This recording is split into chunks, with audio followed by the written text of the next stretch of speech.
for America Scores Cleveland. But first, I will go over how the process will unfold and invite the panelists to introduce themselves. Panelists, I have dropped the order in the chat. Introduce yourself with your name, your pronouns, organization, and role.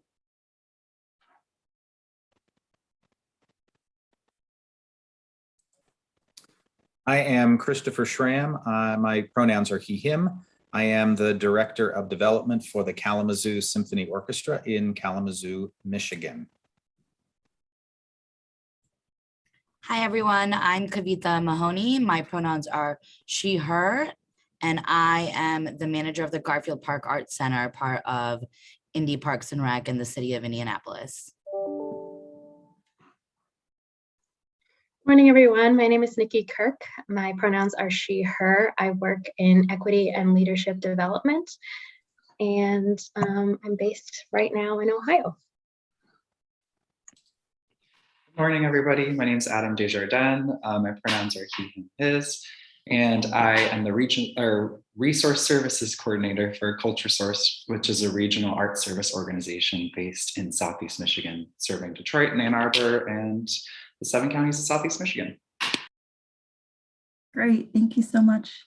So this is how the process will unfold today. The panel chair, myself, will introduce the applicant organization. Next, the lead reader, a panelist, will provide an assessment of the application, the budget, support materials based on CAC's funding criteria. Each application will have a different lead reader. The panel chair then opens the discussion for full panel deliberation by supporting, disputing, or adding comments about the application that were not presented by the lead reader. We have allocated about 5 to 6 minutes for each application. When there is 1 minute left, the background color of the panel co-chair, Julia, will turn red, just like that. After this, the panelists will submit their scores, which are tabulated by the CAC staff. Here's how the audience can engage. If an applicant believes that a panelist has presented incorrect information regarding their application, they should complete the information correction form, which is available on our website and within the audience guide. A staff member will deliver the form to the panel chair to determine if the correction is objective in nature. If it is, the panel chair will read the correction to the panel and for the public. An example of an objective misinformation would be a panelist misstating the number of performances detailed in the application. This is not an opportunity to provide additional information, only to clarify what was submitted in your application. After the panel is complete, CAC will hold an informal session for public comment on the grant program and the panel review process. Audience members are encouraged to participate in the public comment session by submitting comments via our online form at bit.ly/CAC-comment or by tweeting at CUYARTSC. The deadline to submit comments is at the conclusion of the panel deliberation today. Application scores and panel comments are not discussed at this time. To our applicants, please don't address the panel in any manner during the deliberation, electronically or otherwise. Please don't reach out to panelists via email or phone to introduce yourself, your organization, or present materials, exhibits, or information. Thank you so much for your cooperation. Now, let's get started with our first review. So we're beginning today with America Scores Cleveland. Their mission is America Scores inspires Cleveland youth to lead healthy lives, be engaged students, and have the confidence and character to make a difference in the world. America Scores was founded in 1994 by a school teacher in Washington, D.C. who wanted to provide her students with constructive after-school options. She created a unique combination of poetry, soccer, and service learning activities. It became an official nonprofit in 1999 and expanded nationwide in 2004. America Scores Cleveland was founded and currently impacts over 2,000 Cleveland scholars annually. Their project title is America Scores Cleveland's Power of Poetry Project, and they are requesting $16,913. The lead reader is Nikki Kirk. Yep. Thanks, India. Okay, so the Power of Poetry Project plans to run in the fall of 2022. It's for 11 weeks. It's a project with the Cleveland Metropolitan School District, who they employ as writing coaches, and will challenge 525 participants for grades 3 to 8. They will explore creative writing using the Power of Poetry curriculum. And then they have a poetry slam at the end of the program where the participants perform team and individual poems for community members and family. So I thought overall this application was good for public benefit. I think it was, they clearly demonstrated knowledge of their community. You know, because it opens its closing event to the public and that allows for some enhanced accessibility. I think because they also collect feedback from their stakeholders that help to inform their programming, it showcases meaningful relationships with the community and specifically with BIPOC youth. So I thought for public benefit, it was good. For artistic and cultural vibrancy, the project demonstrates a commitment to building cultural understanding and inspiring youth to create and develop. And they have an implemented process of reflection. So I thought that section was good as well. For organizational capacity, I think they have a clear and achievable goal, clear plans to implement the project. The only thing that I didn't see was that there was no real reference to a diverse team employed in creating the project. But either way, I thought the organizational capacity was good as well. Yeah, so with that, I'll open it up to my co-panelists.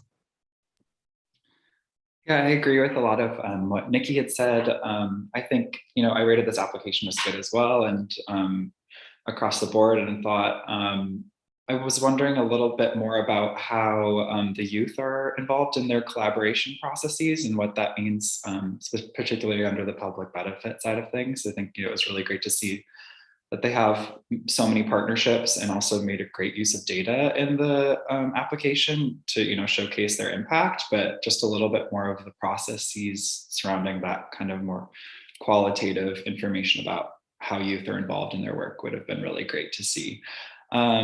Also, you know, for artistic and cultural vibrancy, the application didn't really give me a great sense of, you know, how the program gets refreshed year after year and what the artistic collaborations really look like and the impacts are of them. You know, they mentioned, like I had said, their partnerships, which are really extensive and kind of storied, it seemed like. But I just was left wanting a little bit more about more detail about like the outcomes of their collaborations. And I thought that that would have really strengthened the application. I agree with the comments that my co-panelists have said thus far. I did think it was helpful to learn a little bit more about the organization's equity guideposts, and I also thought their supplemental materials were also strong. And I rated the application overall as good. Great. If there are no additional comments, panelists can go ahead and submit their scores.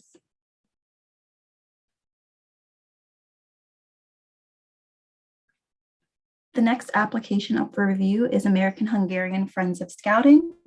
Their mission is to provide, support, promote, and foster the principles of the 4 Cleveland, Ohio area Scout troops and the folk ensemble that provide them sustenance and maintenance, including meeting facilities, libraries, campgrounds, transportation, and to offer our status as a legal entity. The first Hungarian Scout troop in the area was established in 1951, followed shortly by 3 more. Annually, AHFS sponsors 3 major events: the Scout Banquet in February, the Debutante Ball in May, and the Hungarian Festival on Labor Day weekend annually since 1956. The Scout Troops and Dance Ensemble, which are under the umbrella of American Hungarian Friends of Scouting umbrella, have many of their own functions throughout the year. Their project title is the 66th Hungarian Festival, sponsored by American Hungarian Friends of Scouting, and they're requesting $8,147. The lead reader is Adam Desjardins. Thanks, India.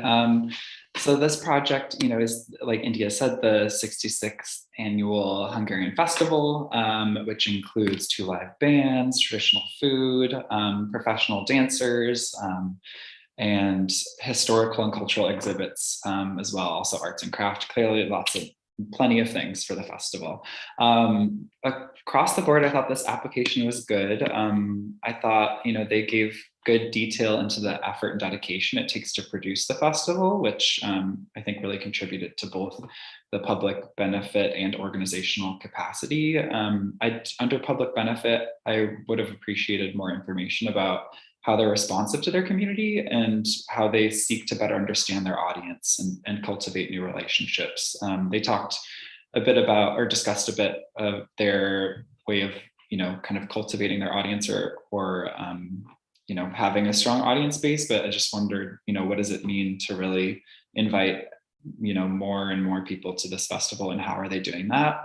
Because it was mentioned that they, it's welcome to all, but what does it mean to truly act out what it's welcome to all? I also thought, or was wondering about their how their organization's adapting to presenting their festival in this current time, which I think is often informed by your community and audience too. So I just would have liked to seen a little bit more there. And I didn't get a great sense of, what they were learning and how that shapes the festival. For artistic and cultural vibrancy, I thought this was, fairly strong. Their commitment to artistic production as a staple of the festival is, very impressive and clearly kind of the driver. And also, it's mostly a volunteer run organization. So it's really great to see that they're, all working hard on this to collaborate and partner with like many different groups throughout Cleveland. Also, I would have liked to learn a little bit more about their partnerships and how they're mutual, and how they get feedback from participating artists and what, participating in the festival as an artist, how that builds the capacity of the artists and cultural workers that they work with. And then for organizational capacity, I thought this was good. I thought there were some budgetary concerns given the losses of the organization. And I had some concerns about the table that they had filled in. They have extensive in-kind revenue, and I don't think they made clear note of that within the application. They did, kind of mention it, but to see that in the table would have been helpful too. But other than that, it's very clear that they're a mighty group of volunteers and are able to, produce this festival year after year.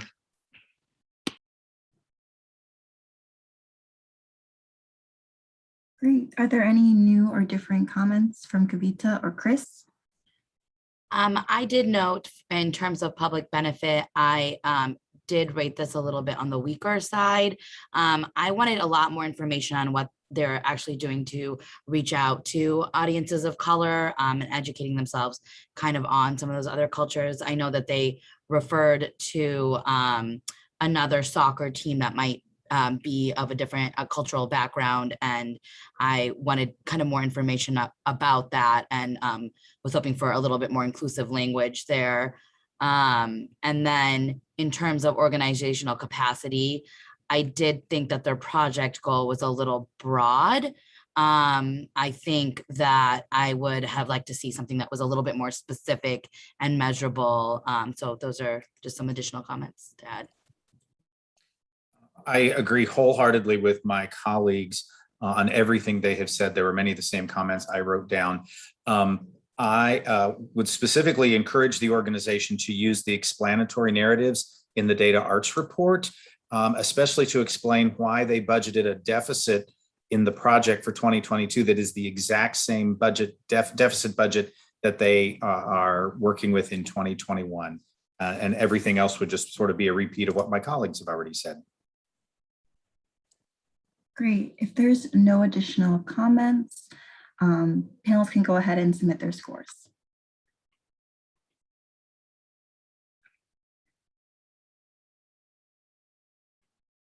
Great. So the next application be Baldwin Wallace University. Their mission is an academic community committed to the liberal arts and sciences as the foundation for lifelong learning. The university fulfills this mission through excellence in teaching and learning within a challenging, supportive environment that enhances students' intellectual and spiritual growth.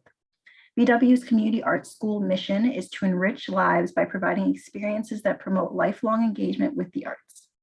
The Community Arts School is a division of the university, founded in 1976 as a community music school. Its main focus was to offer Dalcroze classes and music lessons for younger children. Through compelling market research and a strategic priority to the university, the division was expanded in 2019 to become a community arts school, which includes dance, music, theater, and visual arts classes for students of any age and ability.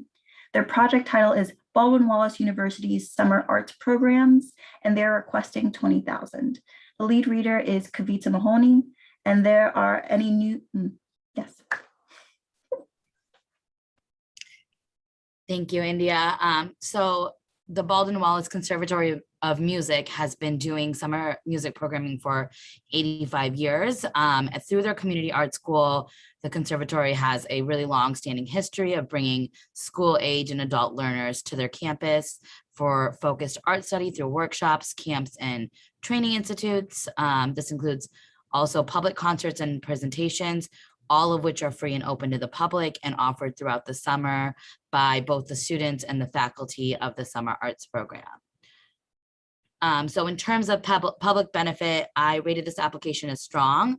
I thought that it was a great example of how to work with and respond to the community that they serve through this program by having a youth advisory board that actually helps develop and form some of the ideas for this program.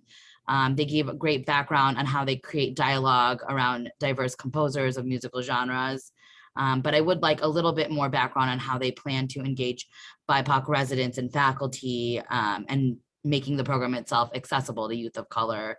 I wanted to know a little bit more information. They noted a scholarship program, so I wanted a little bit more information on how they're getting the word out about that scholarship program. In terms of artistic and cultural vibrancy, I rated the application as good. I thought it was great exposure for the students to work with professional artists from the community, showcasing that there are viable careers in the arts. I also thought that they were working with a great number of local partners, as well as showcasing how many artists and musicians they'll employ. I could use a little bit more information on how they're engaging a racially diverse team of artists in this program. In terms of organizational capacity, I rated them as strong as well. I thought that their project goal was fairly strong, and I did appreciate some of their external examples and documents that they also gave. And those are all my comments. Great. I'll jump in. You don't have to read the line, India. I'm on board with everything Kavita said. I had them good in public benefit. I was also looking for more explanations on how they reach out to other organizations, specifically in that scholarship area, and how they determine the level of engagement with their communities.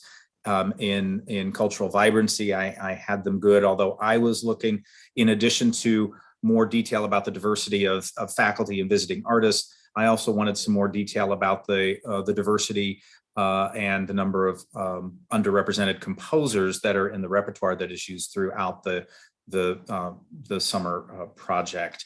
And I found they were strong in organizational capacity as a project within a school, within a division of a large public, large university. I didn't see an issue there.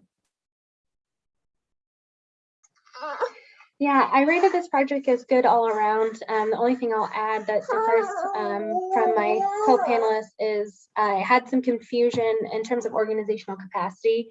Obviously, they're a subsector of a university, but I think in the arts and cultural budget, they put expenses from the entire university rather than just the arts and cultural budget. So, obviously it looks like they're operating at a deficit that is probably not there. The use of their funds was a little unclear. In the narrative, they had mentioned that the CAC funds will help keep costs affordable, but then in the direct questions about how funds are being used, it seems to go towards other items rather than like scholarships and such. I think their goal is realistic, but it's not very specific. They say increase skills, but that's not defined. So I would have liked to know more about how they're measuring that. But overall, I thought it was good. Great. If panelists can go ahead and submit their scores.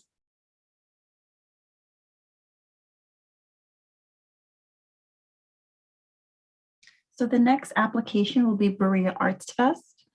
Their mission is to encourage involvement in the arts by sponsoring and promoting activities and opportunities that foster and embrace the appreciation of the arts. Berea's Arts Fest was incorporated in 1990 and has presented an annual arts festival in the city of Berea every year but two since its founding. In addition, a student's art scholarship is awarded each year. Funding comes from corporate donations, an annual Friends Drive, in-kind services, and fundraising events. Trustees remain committed to presenting free programming, the centerpiece of which remains of the Berea Arts Fest, held each Sunday, the second Sunday in September. The project title is Berea Arts Fest, and they are requesting $8,605. The lead reader is Chris. So the Berea Arts Fest, scheduled for September 11th, 22, will be a free 7-hour-long community event that will feature a juried art show, artists' booths and presentations, live music, and other live performances. The fest takes place on the main street of Berea's main business district. In public benefit, I felt the organization was good, although they did not take the opportunity to share any demographics of their community, nor did they specifically address how they engage the BIPOC community, which is approximately 15% of the local population, according to the U.S. Census website. There was no indication of how the fest shares power with its community or how it has developed meaningful relationships and active engagement within its community. Artistic and cultural vibrancy, I also felt was good. But if the project goal is to double the fest's social media followers in 22, why are the project details not dedicated to how that goal will be met? There was no detail on how they plan to meet the goal. I did note that the grant funds are primarily being used to support the fees for the performing artists for the festival. I always enjoy seeing grant funding go to human beings when possible. In organizational capacity, I also rated them as good. The data narratives were very helpful in understanding their finances in general. I think they could have done a more complete job of showing how they meet this program's evaluation criteria by making full use of the available supplemental materials.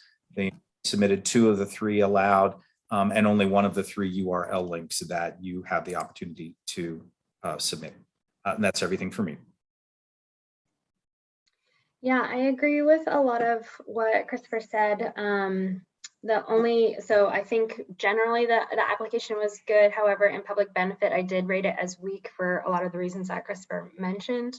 It does not mention its BIPOC communities, residents, or audiences, does not reference how they involve the community in the decisions or how they share power with the community. And doesn't really reference much about how they engage the community. So I thought in public benefit, it was weak.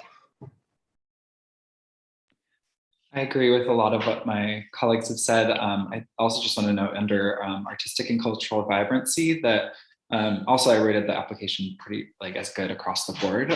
But under artistic and cultural vibrancy, it's clear that there's a lot of opportunities for local artists and creatives to get involved with the festival. And I got a sense of that, but it didn't come across very clear as to how this festival builds the capacity of the artists, or also, how they're involved in ensuring fresh programming and what their process for reflection is.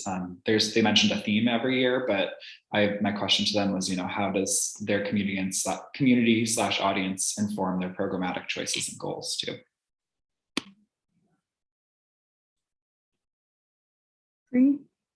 If there are no additional comments, panelists can go ahead and submit their scores.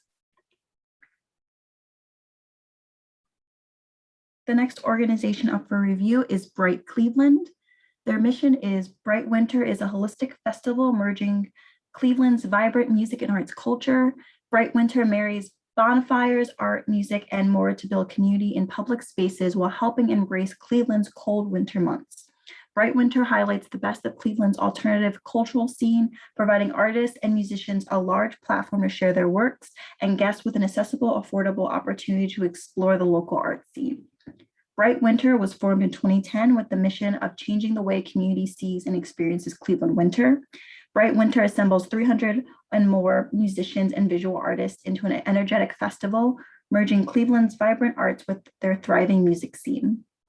Bright Winter creates an innovative event that collaborates with the community and contributes to Cleveland's cultural landscape with a low-cost winter event that reaches a diverse audience. Today, the annual festival is operated as an event by a 501c3 nonprofit organization, Brite Cleveland. Their project title is Lucky 13, Bright Winter 2022, and they are requesting $20,000. The lead reader is Nikki. Thanks, India. Okay, so the Bright Winter Festival will mark its 13th annual festival on February 26, 2022.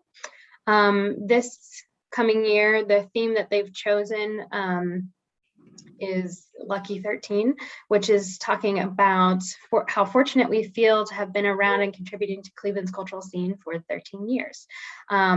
And also visually tackling what luck means to different individuals and communities. So a part of this festival, they anticipate 3 to 4 art experience areas, 5 to 6 indoor and outdoor stages of music of different genres, various hands-on games and activities, food and beverage vendors, and then they'll have a main stage and art area as well. So I thought this application was really strong for public benefit. It showcases high power sharing with their community of volunteers, demonstrates meaningful relationships with the communities they engage, and shows a commitment to seeking out relationships with BIPOC communities.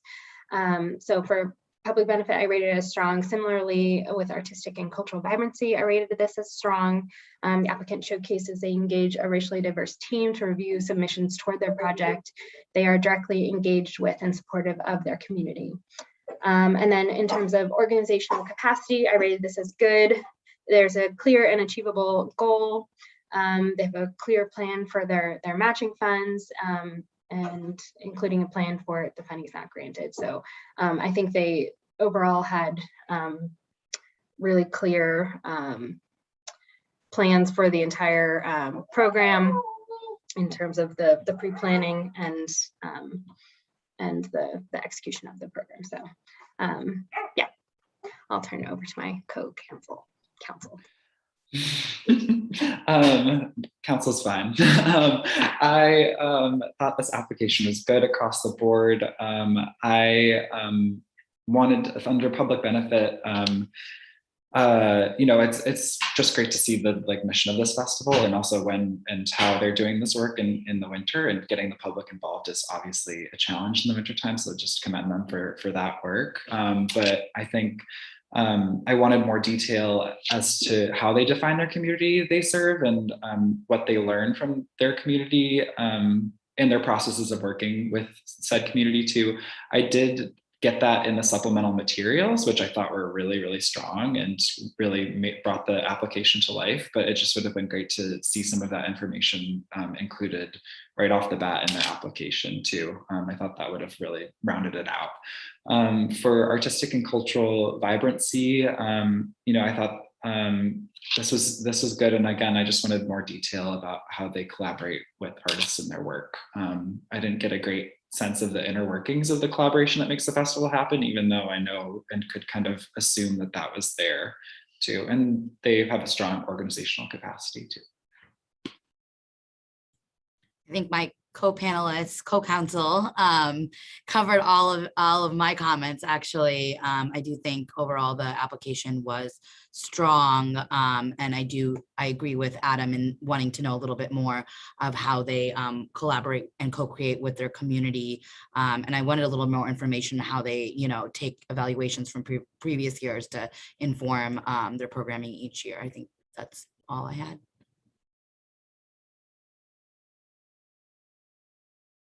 Panelists can go ahead and submit your scores.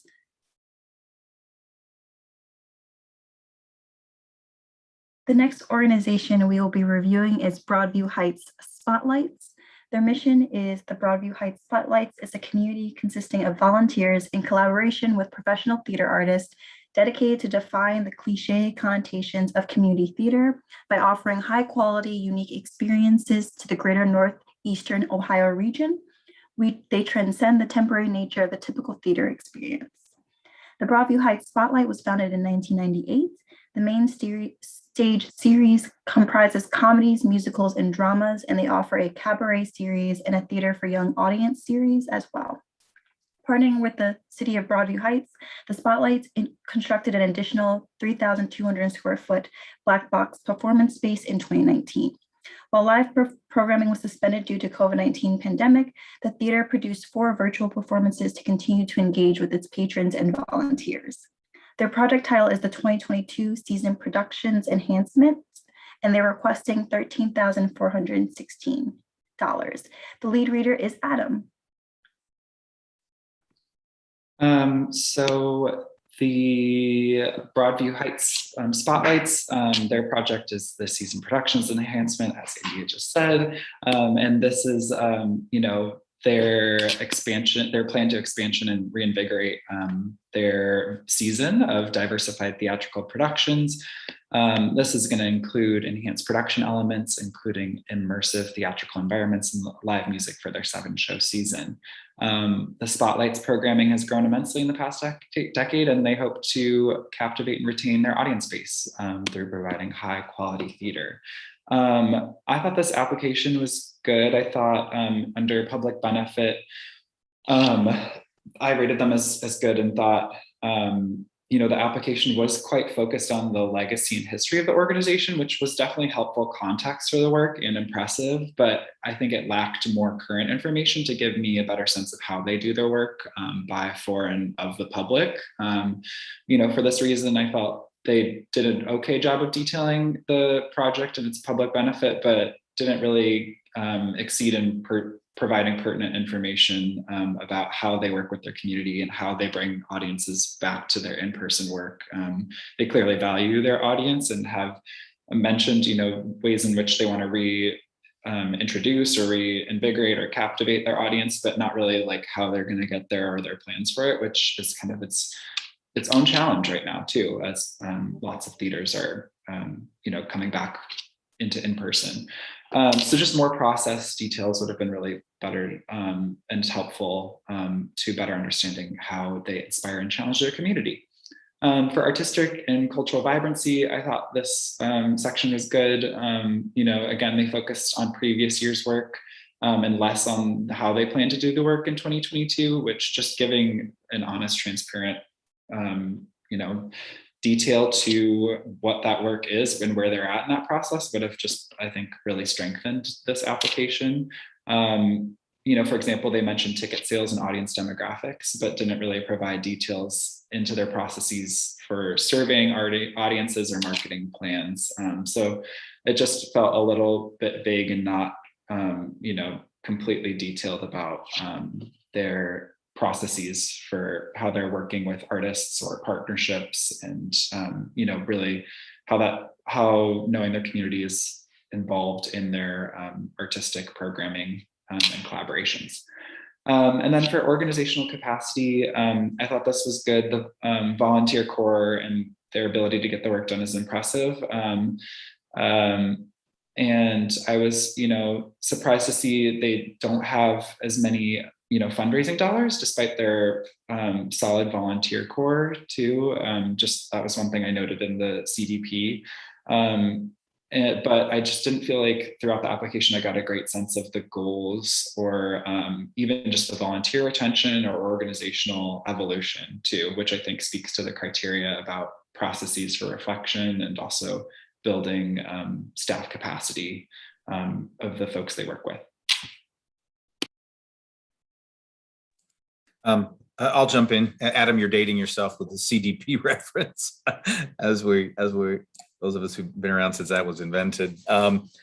I agree with my colleague Adam. Use your available optional links for uploads to show the how behind the plans and the goals, specifically how you're working with your communities, your programming decisions, how you're recruiting your volunteers, your artists, your audiences. Just, you know, articulate that the how behind the what you want to do. And I was also in organizational capacity interested in learning how the organization is planning to reduce the accumulated deficit. You know, what's the board's plan and what's the oversight structure? I rated good across the board, and that's it for me. Kavitha, go. I agree with all my co-panelists' comments. I do think that their project goal could have had a little bit more information on how they plan to achieve that goal. I think that was one thing that I wanted to mention and throw in here as well. I know that they have those goals of trying to welcome more diverse populations. And as Adam had mentioned previously, I also wanted more information about how they plan to co-create and build those meaningful relationships with BIPOC audiences, and seeing that that's kind of a goal. Wanting a little bit more information on how they plan to achieve that would have been made this application stronger. Great. If there are no additional comments, panelists can go ahead and submit their scores. The next organization up for review is Music and Art at Trinity Cathedral. Their mission is Music and Art at Trinity is a multifaceted community arts organization that produces. Sorry, are we skipping one, India? Is it music? Musical upcoming in the Oh, okay. Sorry. That's on me. Thank you. It's backwards in my notes. Thank you. So musical upcoming stars in the classic, correct? Is that next one up? Showing. Their mission is musical upcoming stars in the classic is committed to providing performances, opportunities for emerging world-class musicians in Northeast Ohio. Music finds venues, arranges concerts, and pays performers. By its activities, music provides enjoyment for audiences, helps launch new musical careers, introduces novel performance venues, and expands the audience for chamber music. Music aims to enhance Northeast Ohio's reputation as an international capital of musical excellence. After informal start in 2004, presenting chamber music programs to give conservatory students and young professional musicians opportunities to perform and get paid. The organization formed a board and in 2007 gained a nonprofit status. Currently, they present 12 programs a year in various venues, and in 2020 began collaborating with the Cleveland Cultural Gardens. Musicians that are presented in the programs as students have gone on to win jobs with major orchestras and awards in international competitions. Their project title is Classical Cabarets and Summer Garden Concerts, and they are requesting $18,330. The lead reader is Kavitha. Thank you, India. So these programs will actually introduce a wide range of chamber music repertoire by familiar and little known composers, as well as presenting original compositions by our musician community. These programs allow emerging professionals to gain performing experience in front of audiences and to gain financial support. The musicians employed will be among their conservatory students and recent graduates, and will also share the joy of chamber music with their audiences. So in terms of public benefit, I rated this application as good. I was wondering a little bit more about how the accessibility of these programs. I know that they noted that the summer garden concerts will take place at private residences and gardens. And so I just wanted a little bit more information on, you know, if these will be accessible for all and open to the public, and just wanted that information to be included besides the one public event that they mentioned that would happen at the cultural gardens, just to make sure that they're being inclusive of their audiences. I know that they mentioned that they're offering some free student tickets, and I just wanted some more information on how if they're offering any scholarships or any other accessible means to folks who might not be able to afford the opportunity. And then I did want some more information on how the program was developed. They said that they are developing it with the board, faculty, and music director, and I wanted to see if they had some were demonstrating that they're sharing power with their community by seeking input from local community members, partners, and previous attendees, or even students. So I did see just a little bit of a gap in that accessibility and inclusivity by, building those relationships and active engagement with their community. I wanted to know how they plan to meaningfully engage BIPOC besides, listing the diverse multicultural backgrounds that are represented. I wanted to know how these communities' input would be developed used to develop the program, and how these cultures were being represented. I, wanted to make sure that they're using inclusive language and not just listing information and sort of trying to check off a diversity box, and that they're actually integrating meaningful input into the co-creation of the program. In terms of artistic and cultural vibrancy, I rated the application as good. I noted that there was not a mention of how they plan to engage a racially diverse team of arts and cultural professionals, as well as how they plan to serve a racially diverse community or audience. I did note that they, do have good plans to build the capacity of artists' career, but I didn't see as much development in the collaboration, co-creation with BIPOC, as well as, what connection they plan to have with their audience besides the anecdotes and dialogue between the audience and the artist, to kind of have that critical reflection and understanding. I think there was a little bit of a missed opportunity for them to challenge both the artists and audiences to build that cultural understanding. For organizational capacity, I rated the application as good. Like I said before, I think that they are great at supporting emerging musicians and offering employment, but that sort of community aspect is missed here.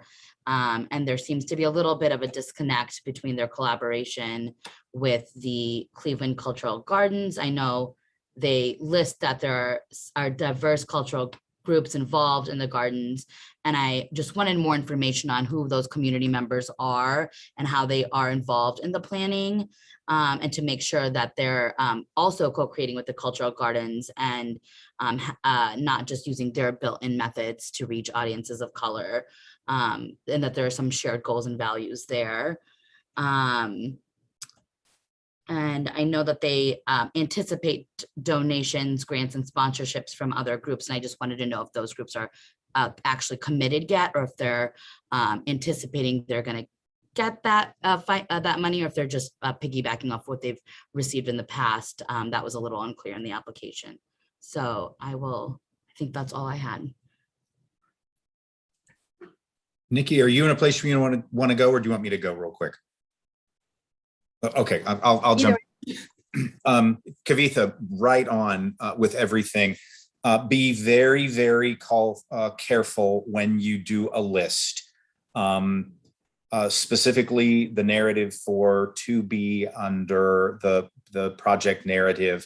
It smacks of othering, of tokenism, of it's borderline offensive the way that was presented. So be very careful with the words you choose to try to check that box without giving us any substantial backup on how you're working within your community. How is the organization showcasing music written by women or composers of color, underrepresented composers? I didn't see anything about that. And they missed a bunch of opportunities to use all the available supplemental materials that could have been, to try to give us a little more meat on the work. It's an admirable project. And although I did rate it good in a couple of areas, I also kind of put it in as weak in organizational capacity because of the way they presented their information. Sorry, we're going a little long, but this was important to me. For me, nothing too much to add. I rated good overall. but I agree with some of the things that have been said. I think the proposed goal that they shared is kind of just simply stating the project rather than creating a measurable and specific goal. So I would have liked to know more about that. And then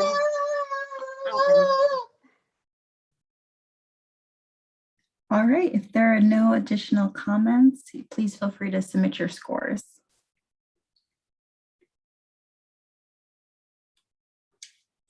And now we are at Music and Art at Trinity Cathedral.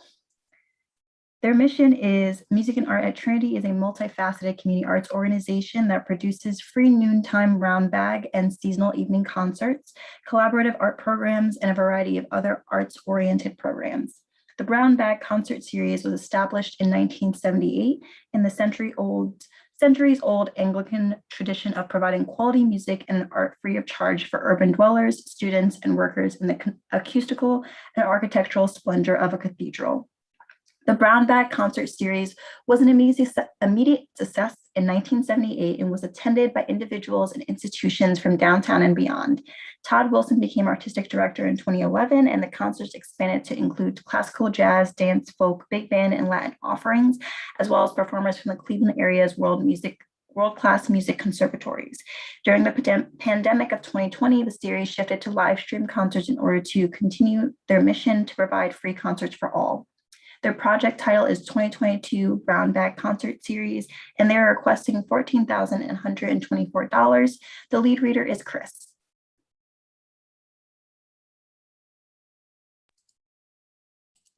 All right, so Music and Art at Trinity, 16 free brown bag lunch concerts on Wednesdays, 2 evening concerts, all being presented at Trinity Cathedral. That are not only in person, but also the plan is to be live streamed for 22.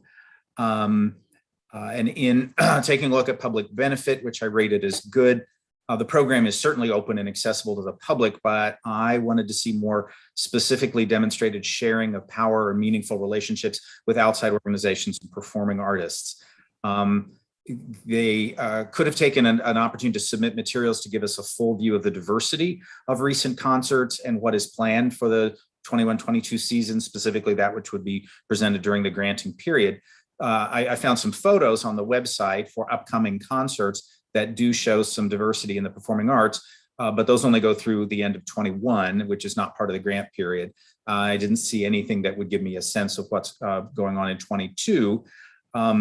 Their stated community is really broad. Basically, anyone alive who can show up at Trinity Cathedral or stream the program might potentially narrow that somewhat. In artistic and cultural vibrancy, which I also rated as good, I felt the quality of performers is obvious, but I didn't see that the organization was making a concerted effort to demonstrate a diversity within the performers. Beyond the Facebook video that was linked with the dancing wheels, and that which then I was able to find on my own on the website. From the application materials, it looks like the organization determines its roster of presentations without significant outside input. I also didn't see much evidence of collaboration with outside organizations and artists. The project goal is increasing in-person audiences, but it wasn't really backed up with a solid plan on how they plan to achieve that goal. In organizational capacity, which I rated as good, I'm not sure why they uploaded 2 separate data arts reports, one for 18-19 and one for 19-20. And they didn't make use of the opportunity to include the explanatory notes that you're given the chance to do to give us some more information about what you've been through in the last several years budgetarily. That's it for me. So a lot of what Chris said is what I have as well. However, I rated both public benefit and artistic and cultural vibrancy as weak because there was really no reference to how they engage with their community or power share. It doesn't detail engagement with BIPOC communities. Does not address how the organization will challenge or inspire the community or talk about equitable principles or diverse programming. So I would have just liked to know a lot more about the programming and how it's actively engaging with its community. organizational capacity I rated as good. The budget was realistic, but there was no real specific or measurable goal other than completing the event. So I would have liked to know more about what their aims are. Yeah, I agree with both co-panelists. I think I just was left wondering across the board with this application about their processes for better understanding their community. Although I did find that, you know, some of their programming to be strong in nature, and like I think the idea of creating meditative spaces with this next year's project was actually really, I thought, really shined and kind of made their artistic and cultural vibrancy strong, knowing that they're really planning for both virtual and in-person work, and have a sense that their audience can and will tune in. But I think just more of that process of reflection and information about how they work with their community and who that is would really strengthen this application. Great. If there are no additional comments, your panelists can go ahead and hit score and submit your scores as well. The next organization we will be reviewing, and we'll review about, I would say, 2 more before we take a break. So the next organization up is Notre Dame College. Their mission is the Notre Dame College is a Catholic institution in the tradition of the Sisters of Notre Dame, educates a diverse population in the liberal arts for personal, professional, and global responsibility. Notre Dame College was founded in 1922. In 2001, the college opened its doors to students of all genders and currently enrolls 1,600 undergraduate and graduate students. Notre Dame College and leaders at the city of South Euclid work together to offer an annual art show on NDC's campus, summer camps for youth, and a community garden. The college also opens its facilities to area organizations such as the Cleveland Clinic for its summer treatment program, Mercury Theater Company, and a host of other performance and artistic organizations. Their project title is a new play festival for young audiences, and they were requesting $20,000. The lead reader is Nikki. Thanks, India. So Notre Dame College is looking to host a new play festival for young audiences.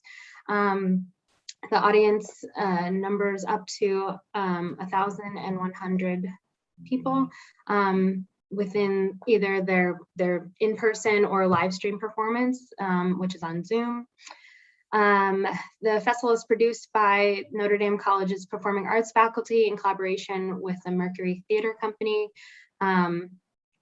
They are looking to announce a call for scripts, which I think in terms of public benefit, I think is accessible. I rated this public benefit rated as strong. I think they demonstrate power sharing with community through this community advisory board or panel, which reviews their script requests. I think the applicant demonstrates meaningful, inclusive engagement with their community, including BIPOC communities, as they're involved in the pre-planning. And I think that it's very accessible for free and low cost tickets. So I rated public benefit as strong. I also rated artistic and cultural vibrancy as strong. It showcases that it engages racially diverse team and local community, demonstrates a building of capacity for youth to understand and prepare for careers in the arts through the master classes that they held and communication with their playwrights that the students in the master class get to participate in. It does not reference really a process for reflection, but it does mention pre-planning involvement of the community. So I think there's still some development aspects of it. So I rated artistic and cultural vibrancy as strong as well. The one confusion I had was in organizational capacity. The stated project budget is $20,000 and they're asking for $20,000. And so, which is obviously more than 50% of the budget. So I just had some questions there. And the listed org budget describes operates at a deficit. So, but they do have a clear and realistic goal. So I thought that was good. I agree with a lot of what Nikki had mentioned. I thought this application was strong across the board. Under public benefit, I appreciated the detail that they gave about their community advisory panel and then also their ticket pricing accessibility. So it was just nice to see that they're really thinking about the way in which they work with the public in many different facets of their work. I thought that was pretty clear. I would encourage the applicant to really focus on the specific storytelling of how they're working with new audiences. Like, for example, I appreciated how they define their community, but parts of it just felt like checking boxes rather than really showing the work that they've been doing, and that just provides for a more rich application, in my opinion. I think under cultural, artistic and cultural vibrancy too, I thought this was a really strong section, and just would have encouraged the applicant to share more detail about how the festival champions and produces the work of local artists, which was apparent but not quite detailed in a way that I think really would have made the application shine a bit more. I think my co-panelists covered all of my comments. I think the only other thing that I would add would be that I think they could have added a few more support links or supporting documentation to make their application stronger. Other than that, I think Nikki and Adam covered everything else. Great, panelists can go ahead and submit their scores. And just a quick reminder to anyone watching, we will be taking a break after Playwrights Local. So let's jump into Playwrights Local. Playwrights Local 4181, their mission is Playwrights Local is dedicated to supporting the dramatists of Northeast Ohio. As a playwrights development and production center, they foster diverse talents and present locally written works. Playwrights Local was founded in 2015 with the goal of producing new works by Northeast Ohio playwrights. They strive to increase the impact of original theater on the community and to raise the profile of the area playwrights both within Greater Cleveland and beyond.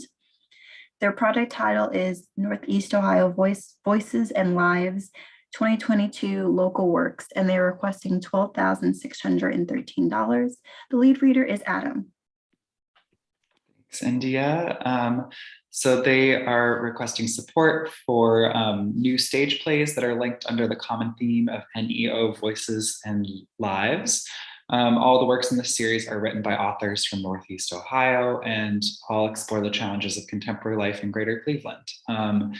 And they have some match funds that have already been secured, which is really great.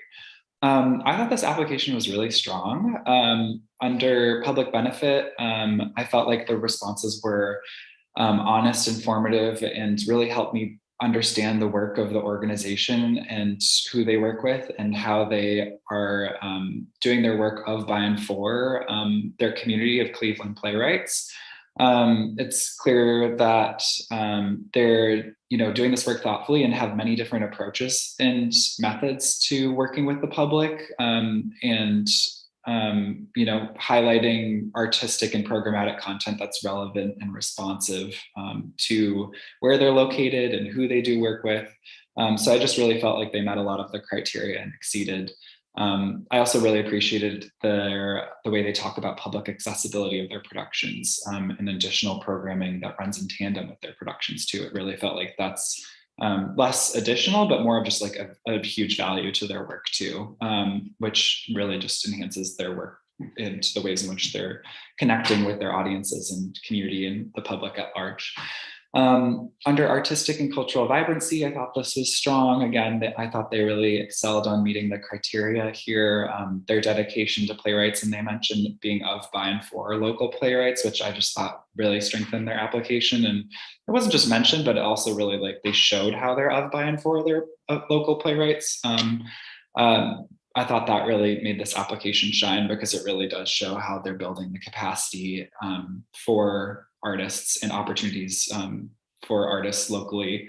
One thing that I think the application in this section could address just a little bit more is, the so what of their evaluation methods. It's great to see that they're surveying their audiences and they're learning, but what are they doing with that data and how is that shaping their work? I didn't feel like I got great information there for, ensuring fresh programming, even though I did still think that the application did, show fresh programming year after year.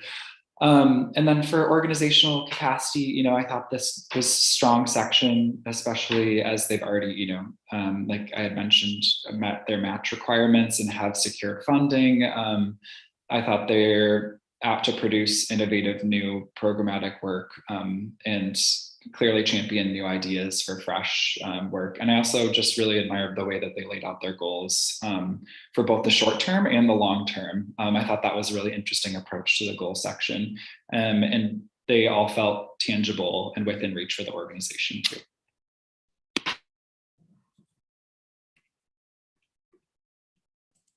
I'll jump in.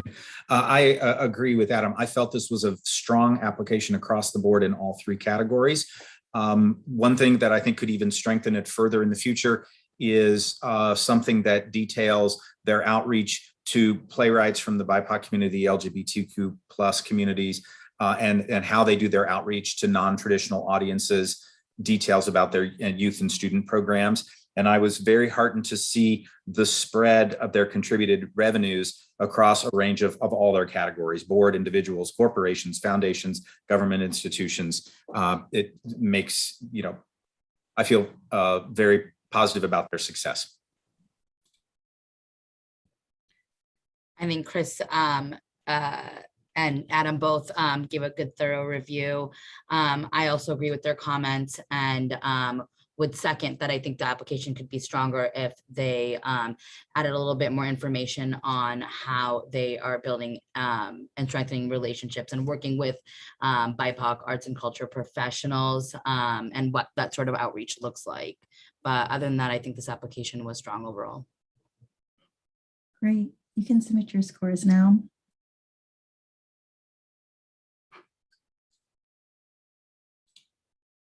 So we will now be taking a 10-minute break and we'll be returning at 10:42 and begin reviewing Praxis Integrated Fiber Workshop as our next organization. We'll see you back in 10, everyone.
All right, folks, we are back and we're jumping into our final lap now. We have about, I want to say, 6 organizations left to review for our morning panel today. So again, thank you panelists for the amazing work that you are currently doing. So we're going to start off now with Praxis Integrated Fiber Workshop. The mission of Praxis is to revitalize the field of fiber art by offering local artists and community members access to fiber-related equipment, classes, and studio space. Praxis is dedicated to increasing awareness and expanding the field of contemporary fiber arts by creating an environment of experimentation, exhibition, and communication locally and within the broader art community. Praxis Fiber Workshop is a 501c3 organization established in January 2015. They offer classes, studio space, and exhibition space in the category of fiber arts. They host a natural dye initiative by growing half an acre of natural indigo and vacant lots in Cleveland. They completing their campus is a Praxis digital weaving lab with an arts residency apartment on top. The digital weaving lab offers exclusive technological weaving equipment to artists in a variety of mediums from all over the world. The project title is Community Natural Indigo Dye Initiative, and they're requesting $20,000. The lead reader is Kavita. Thank you, India. So the Praxis Fiber Workshop has been growing natural indigo in 4 vacant parcels in North and South Collinwood since 2018. In 2020, they incorporated a robust Grow Indigo at Home program and offered virtual instruction to 200 volunteers, which was a response to COVID, but has since developed a deep and growing connection to their community.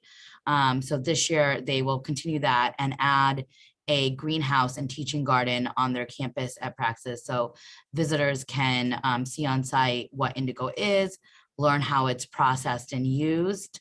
And they plan to continue to build growers by increasing participation and visibility on their YouTube channel. And lastly, they will have a partnership with a local Cleveland public school where 5th graders are given supplies and weekly worksheets to grow indigo from seed and dye a t-shirt using their own indigo by the end of the year. So in terms of public benefit, I rated this application as strong. I thought their goals of addressing the inequitable history of indigo growing and raising awareness around some of these historical narratives could really create some interesting dialogue and awareness within their community. I thought that was a great goal of their program. I also think the opportunity to have tools to grow indigo at home and participate virtually does make the program more accessible to their and inviting to their community. I do think it would be interesting if they took it one step further by showcasing additional partnerships with local libraries or community centers to provide access to those who may not have computers or internet to access those virtual components. I do really appreciate that they have this strong partnership with the local school and students. And it would be interesting to learn more about that and their other partners who help contribute to their programming that reaches their over 200 community members that they had stated annually. In terms of artistic and cultural vibrancy, I also rated this as strong. I think educating in an effort to impact change in their textile community with natural versus synthetic and what that environmental impact is, as well as raising awareness of the controversial history makes the application strong. Also, their goals of making it widely relevant and making sure that the topic of indigo is accessible and it ensures that it's fresh in a process of reflection was strong in this as well. It does look like they plan to collaborate with more fiber artists of color this year and to build that cultural understanding. And again, I just wanted to know if they had any other community partners besides their neighborhood growers and participants.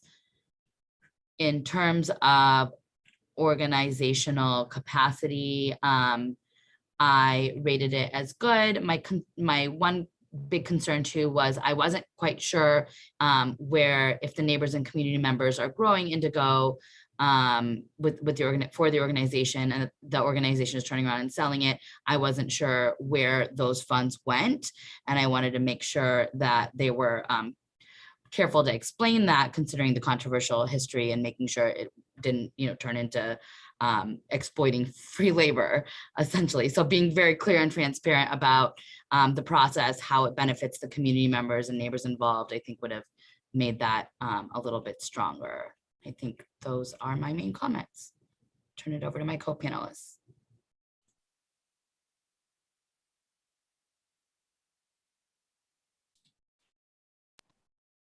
I'll jump in. So I rated this application as good overall. I agree with some of Kavita's comments. I would have liked to know more about the education around the history of indigo in the country and what that actually looks like. Because the application states that they do it, but I don't know how meaningful and engaged it is. So I would have liked a little bit more detail about that. And how the application is kind of engaging, respecting, and understanding and connecting to its community, specifically African and BIPOC communities. There's no real reference to power sharing or how they engage community in the creation of the program. And then, there was no real reference I saw to partnerships and collaborations. So I would have liked to know, kind of to Kavita's point about where the money goes, also what the indigo is then used for once it's grown, and if there's crafting involved, if they kind of put it back into the work that they do, and what that looks like. But overall, I thought the application was good. My colleagues have voiced everything that I wrote down. I rated the organization good in each of the categories. And again, I was looking for the detail of how the historical inequities are being addressed today in its outreach within the community. Great. If there are no additional comments, panelists can go ahead and submit their scores. The next organization that's up for review is the Brecksville Theater. Their mission is engaging the community through performing arts. The Brecksville Theater was founded after two theaters merged in 2017 and forged ahead to create, engage, inspire, entertain, educate, and challenge audiences with theatrical productions and classes in the local community and beyond. With vibrant seasons, they train and support the next generation of theater artists and provide arts education programs that promote lifelong learning and celebrate the essential power of theater to illuminate their community's humanity. Their project title is the Brecksville Theater's Traveling Education Series, and they're requesting $16,000. The lead reader is Chris. They are presenting Nate the Great, the musical, as a traveling education show, primarily to schools. Taking a look at their public benefit, which I felt was good. I wanted to see a more clear articulation of how the organization is sharing power with its community, how it's building and strengthening relationships within the within the BIPOC community. I was looking for a stronger definition of the community it serves. I was wondering why this play selection is the most appropriate choice for its community at this time. It was listed in the website's history tab with what looks like it was scheduled for a single performance in May of 2020. I'm assuming perhaps that this would have been their traveling show in 2020, and then we all had COVID go on in our lives. I had to go to the website to find history of previous educational productions. Would have been nice if they just made it part of the application. They seem to primarily serve from their photographs a white, non-Hispanic audience in the schools that hire them to come in and do this. Moving on to artistic and cultural vibrancy, I was looking for how they are committed to diversifying the casts that they hire in future based on the photographs that they submitted. An entire, what's the racial diversity team of artists that are involved in the project and moving forward. The attachments could have included aggregated feedback results and samples of their educational materials given to teachers in classrooms, in addition to a copy of the blank feedback survey that they shared with us. And in organizational capacity, I'm wondering, why is the balance sheet completely blank for FY19? And why did the organization not take advantage of the available narrative components of the data arts report? That concludes my comments, passing it on to my fellow panelists.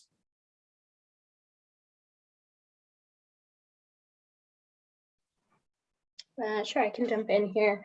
I agree with a lot of what Chris says. I rated the application as good overall.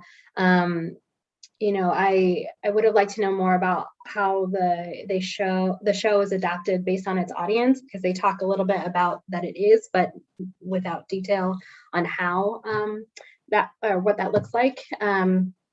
They said, they kind of state that they're informed and thoughtful about that, but I would have liked some examples. So, and then in the question related to, engaging BIPOC communities, they kind of glaze over directly referencing how they engage and include BIPOC communities. So I would have liked them to actually address that question. But overall, I thought the application was good. I rated this application as weak, and kind of thought that their approach felt a little top down, and I really needed more information about how they build and sustain and maintain relationships across their work in public benefit and artistic and cultural vibrancy. I just didn't really feel like I got a good sense of the processes of their work, and it really just felt more like kind of logistical, or more like this is what we do, and we just bring people into the mix, or we just kind of take it from place to place, but didn't really feel like I got a good sense of the specifics of how they do what they do and why that's important to their work. I thought that would have really just made their application stronger, and really highlighted more of mutual partnerships and within their performance venues and audiences. They clearly have tons, and I think that would have made the application more rich. Great. Thank you all for your comments. If there are no new or different comments, you can go ahead and submit your scores. The next organization up is Transformer Station, or the Fred and Laura Ruth Bidwell Foundation. Their mission is to support the arts and arts institutions in Northeast Ohio by sponsoring projects and exhibitions and programs that encourage creativity and innovation. The primary project of the Bidwell Foundation is the Transformer Station, a contemporary art museum located in Ohio City that presents the work of nationally and internationally recognized artists. The museum engages audiences with experiences through inspiring and thought-provoking events and programs. Opened in 2013 by independent collectors and local philanthropists Fred and Laura Ruth Bidwell, the Transformer Station is an anchor for contemporary art on Cleveland's West Side. Their project title is In Concert, Photography and the Violin, and they are requesting $20,000. The lead reader is Nikki. Thanks, India. Yes, so this is an exhibition of photography focusing on the violin, the representation of the violin, which is exploring it as a symbol and reflection of society and culture. It is a free exhibition that's open to the public. So overall, for public benefit, I rated this application as weak because there seems to be no reference to how the community is understood and engaged to create relationships and involved with the project. It does show that the project is open to the public, which creates some accessibility for free and low-cost programming, but I thought the kind of general sentiment, they use the language of high and low culture, which was not particularly inclusive for me. So I had some struggles with that. For artistic and cultural vibrancy, I rated this application as good. It does give reference to local artists and community history, which demonstrates creating experiences that build on cultural and historical understanding, but it doesn't really discuss a process of reflection or a racially diverse team. For organizational capacity, I thought the project has a clear goal. It has a realistic and appropriate budget, so I thought that was generally good as well. Yeah, I'll pass things over to co-panelists. I agree with a lot of what Nikki had said. I thought this application was pretty good.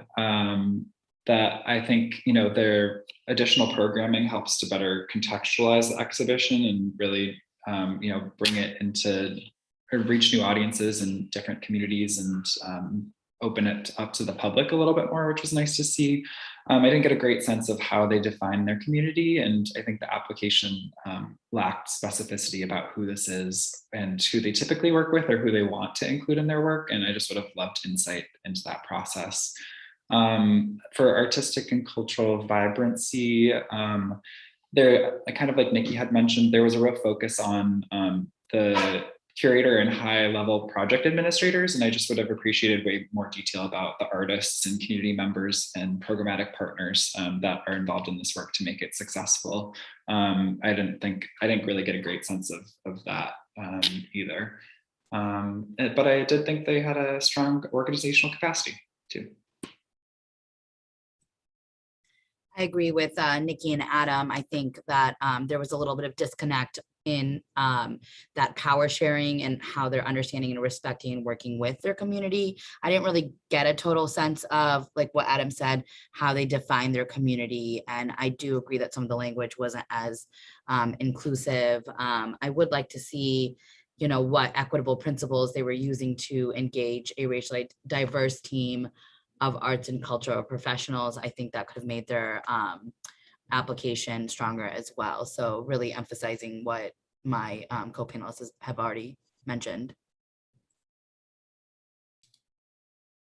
Great, thank you. If there are no new or differing comments, panelists can go ahead and submit their scores.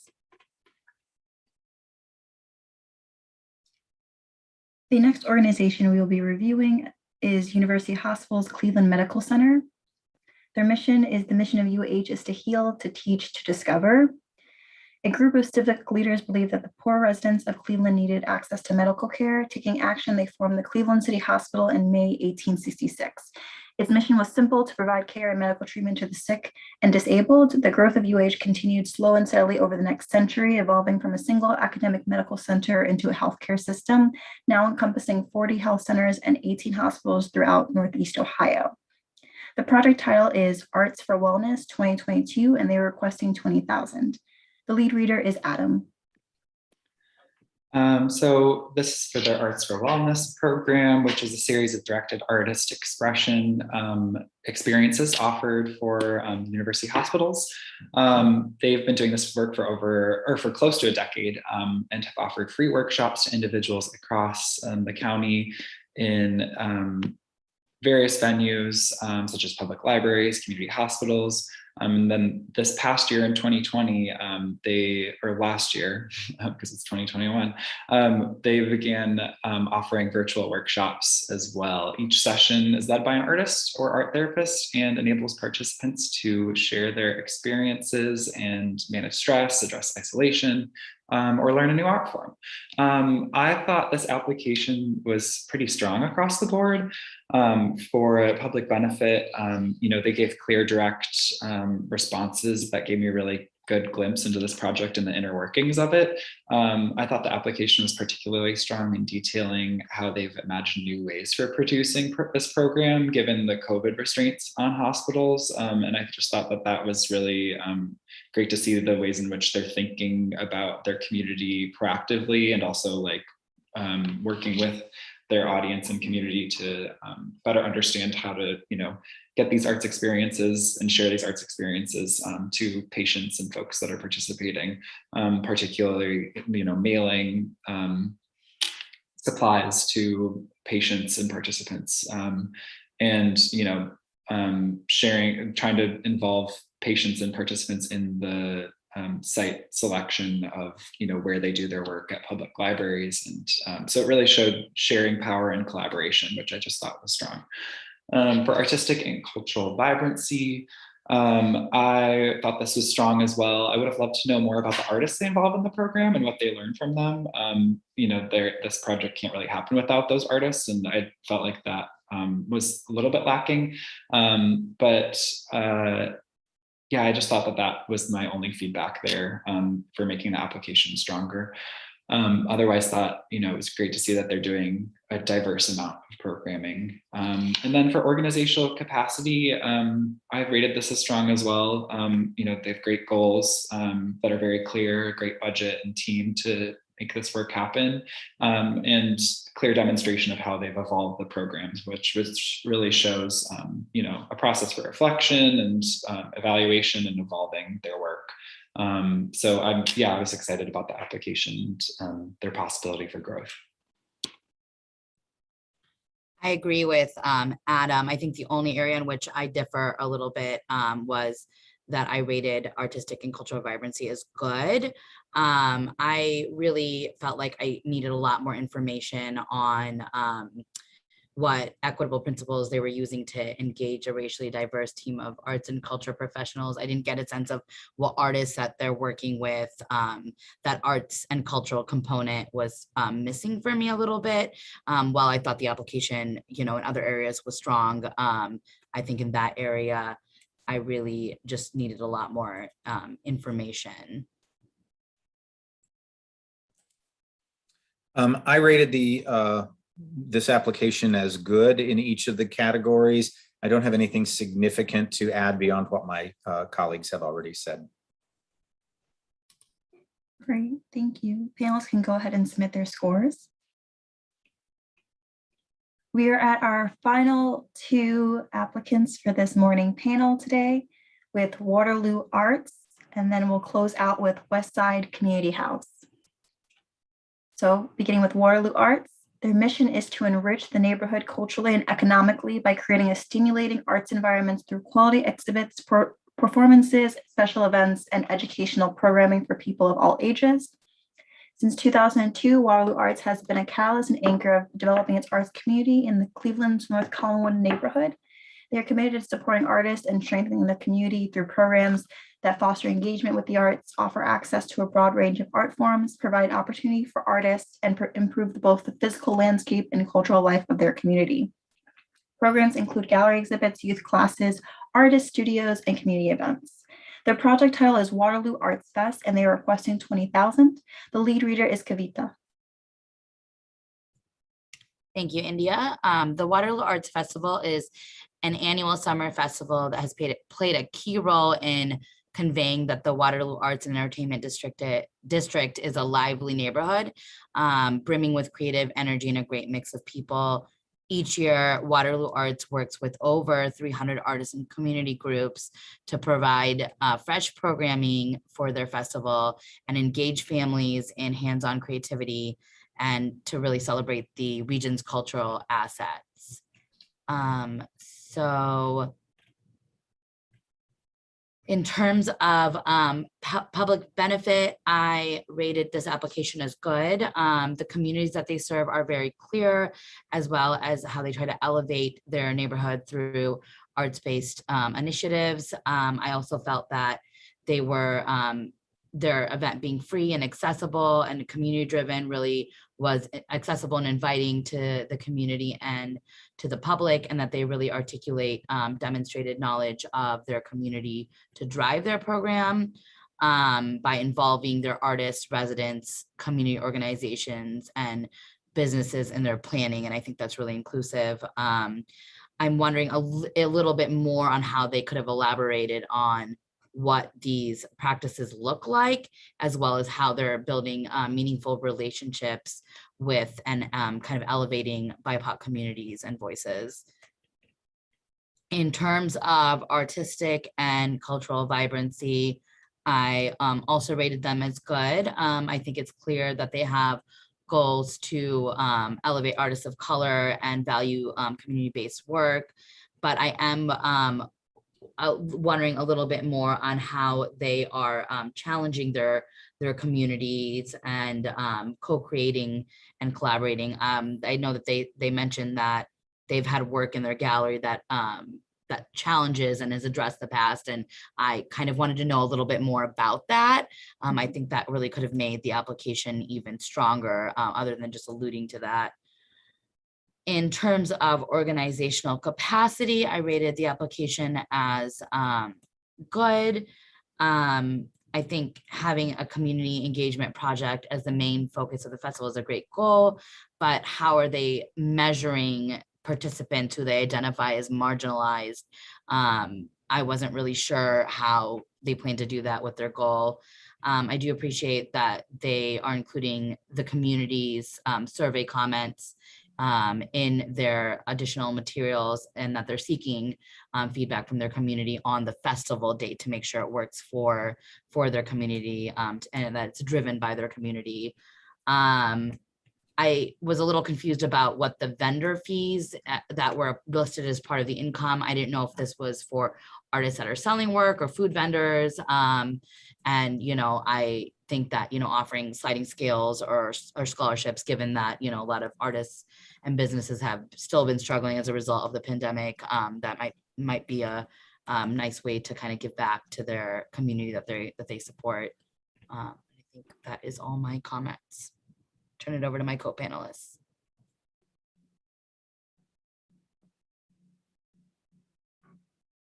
Any new or differing comments from Chris or Nikki? Sure, I can go. I rated this application as good overall. Similarly to Kavitha, I thought there was no real reference to how they're engaging or understanding their BIPOC communities. Without they referenced, all are included, but I would have liked some more specifics about what that looks like. And then generally, I just felt there was not much detail in the narrative as it relates to artistic and cultural vibrancy. I would have liked to know a bit more about what their programming and their working with communities and all that looks like. So, but overall, I thought it was a good application.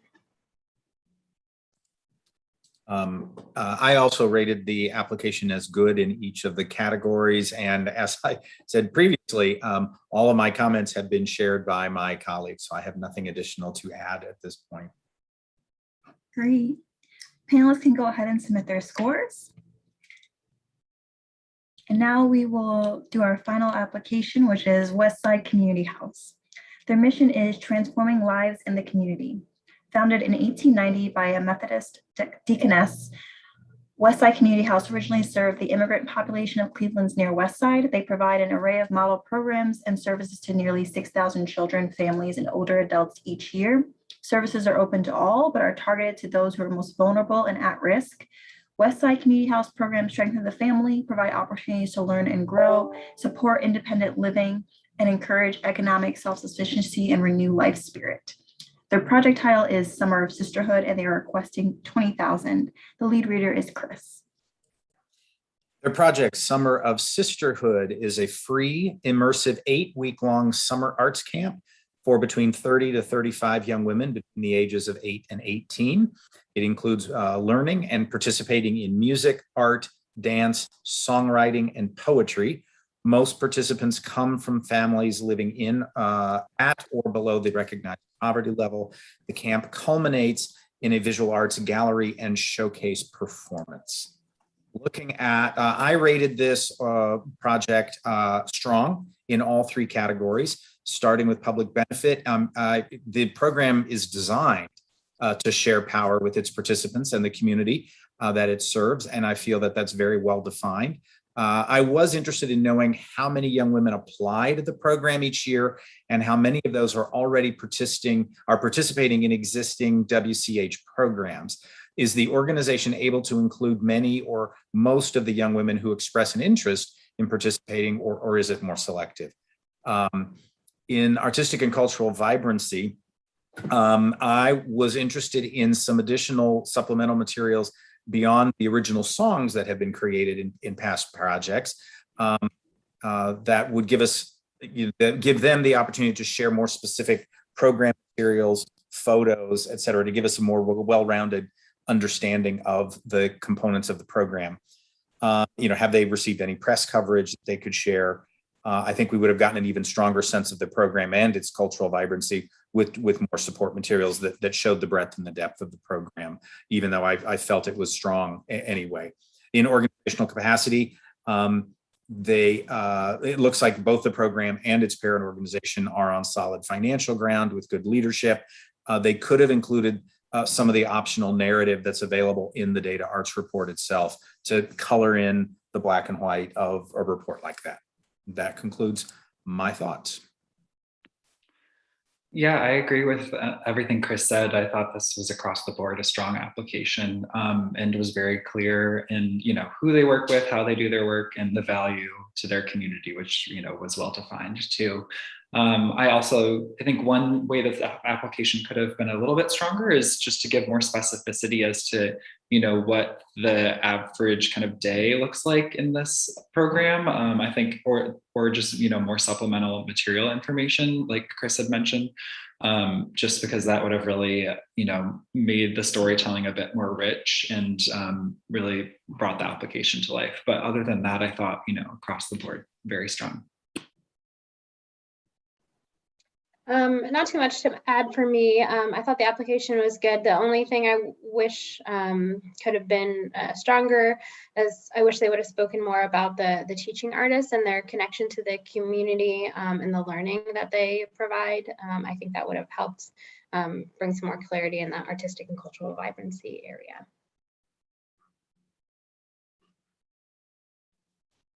Great. If there are no additional comments, you can submit your scores for our final application of our morning panel today.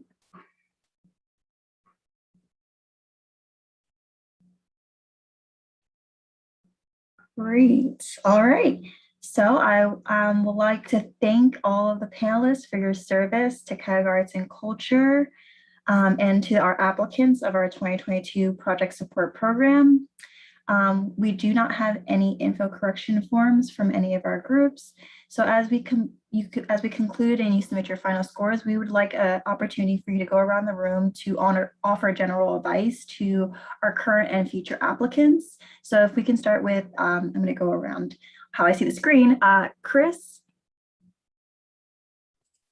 Well, first I will say congratulations to all the groups that have submitted projects. I let a very dear friend who used to live in Cleveland know that I was doing this. I didn't let her know any of who I was reviewing or anything. And she wrote back, she said, "Don't tell anybody, but I miss the arts in Cleveland." She lives in a slightly smaller city now. So thank you for giving us so much to take a look at.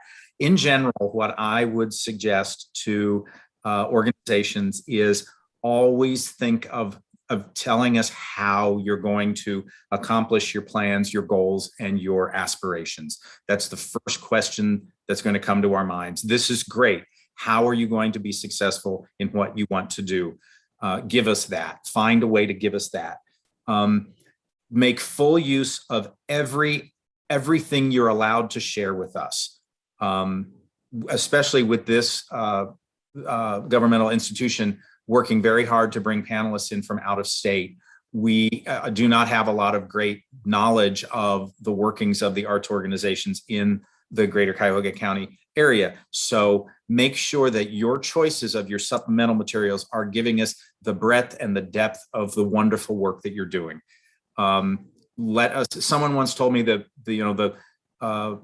everything you need to know about writing a grant is tell them absolutely everything you need to know about your organization, but do it with the fewest words possible because they just don't have time to read everything because they're trying to cover. So give us the complete picture of everything you do. And although it's not asked for yet officially, find opportunities to share the demographics of the members of your board, your staff, the artists who are involved in your work, your donors, your community, to the degree that you have that knowledge, because it shows how you are meeting the criteria that has been set forth, by the arts and culture team there in Cuyahoga County. But again, thank you to the staff who did such a phenomenal job of setting this up, and to the organizations that are serving the community in such wonderful ways.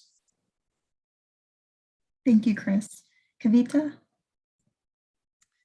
Well said, Chris. Thank you to all the organizations. It's amazing to see how rich the arts and culture scene is in Cuyahoga County. And I just, I can't wait to visit and sometime and actually maybe be able to experience some of these. So, and congrats to all the co-panelists and the staff for putting this all together. It's evident that you guys have really been thorough in putting together the criteria and the questions. I agree with a lot of what Chris said. I think definitely demonstrating that power sharing aspect, making sure it's really clear how your program is driven by your community. You know, working in the arts, sometimes we get these really cool, amazing, innovative ideas, but if it's not something your community needs and wants and is asking for, then how is it going to benefit them? I think, you know, really thinking through that, and then also making sure that you're being inclusive of all your communities and that you're really trying to include BIPOC voices in what you do. I think it's really important to think through every facet of your program, from the content to who you're partnering with, and making sure that it is really touching on those those equitable principles that were listed in the criteria as well. I think those that community driven aspect and elevating BIPOC artists and BIPOC community members is really, really important. And then I echo Chris's sentiments on making sure to include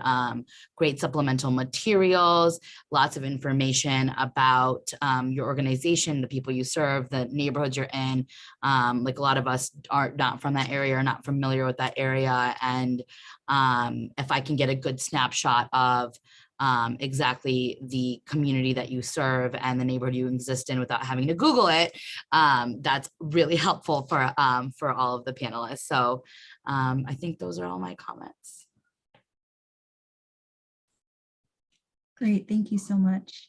Nikki? Yeah, well, you know, I just want to kind of congratulate all of the applicants for putting in the effort to create these applications, because I know how difficult grant writing and all of that is.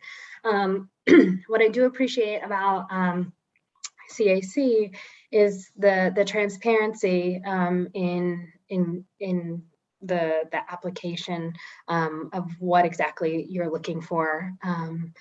Excuse me, I don't know what's wrong with my voice right now.